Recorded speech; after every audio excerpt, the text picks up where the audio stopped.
25 साल की गिरावट बताना चाहता हूँ।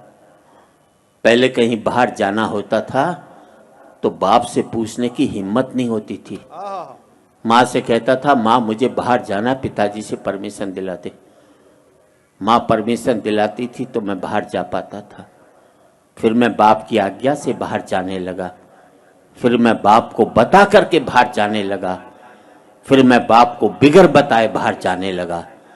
और आज बाप की हिम्मत नहीं जो मुझसे पूछ ले बेटे तू कहाँ जा रहा है।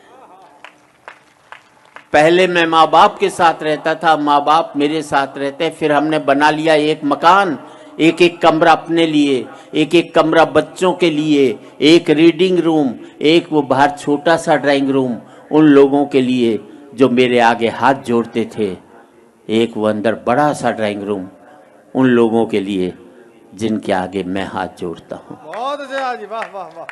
पहले मैं फुसफुसाता था तो घर के लोग जाग जाते थे, करवट भी बदलता था तो घर के लोग सो नहीं पाते थे। और अब जिन दरारों की वजह से दीवारें बनी थी, दीवारों में भी दरारें पड़ गई। अब मैं चीखता हूं तो बगल के कमरे से ठहाके की आवाज सुनाई देती है और मैं सोच नहीं पाता हूं कि मेरी चीख की वजह से वहां ठहाके लग रहे हैं या उनके ठहाकों की वजह से मैं चीख रहा हूं। क्या बात है, वाह वाह वाह वाह वाह। आदमी पहुंच गया चांद तक, बड़ी तरक्की की साहब। अनपढ़ थे तो सरदार पटेल को चुनते थे, पढ़े लिखे हो गए तो फूलन देवी को चुन करके भेजते। बहुत अच्छे, बहुत। आदमी पहुंच गया चांद तक, बड़ी तरक्की की साहब। चांद को छूने में घमंड महसूस करते हैं और माँ बाप के पांव छूने में शर्म महसूस करते हैं। आदमी पहुंच गया चांद तक, पहुंचना चाहता है, मंगल तक खोजना चाहता है सूर्य के रहस्य, लेकिन नहीं पहुंचता भाई के दरवाजे तक।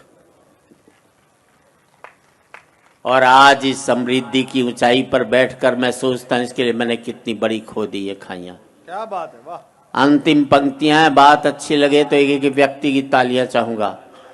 अब मुझे अपने बाप की बेटी से अपनी बेटी अच्छी लगने लगी है। बहुत अच्छे, वाह जी वाह। अब मुझे अपने बाप की बेटी से अपनी बेटी अच्छी लगने लगी है। मुझे बाप के बेटे से अपना बेटा अच्छा लगने लगा है। पहले मैं माँ बाप के साथ रहता था, अब माँ बाप मेरे साथ रहते हैं। अब मेरा बेटा भी कमा रहा है, कल को मुझे उसके साथ रहना पड़ेगा।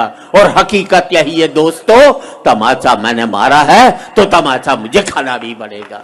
वाह वाह वाह वाह वाह वाह। आज इस पावन मन से मैं इतना ही कहना चाहता हूँ युवा पीढ़ी से, जिंदगी भर माँ बाप के साथ रहना ताकि आपके बच्चे जिंदगी भर आपके साथ रह सकें। क्या बात है, क्या बात है। हो सकता है नौकरी और व्यापार की वजह से आप शारीरिक रूप से साथ न रह पाए, पर जिंदगी भर मानसिक रूप से माँ बाप के साथ रहोगे बहुत अच्छा। तो आपके बच्चे भी जिंदगी भर आपके साथ रहेंगे।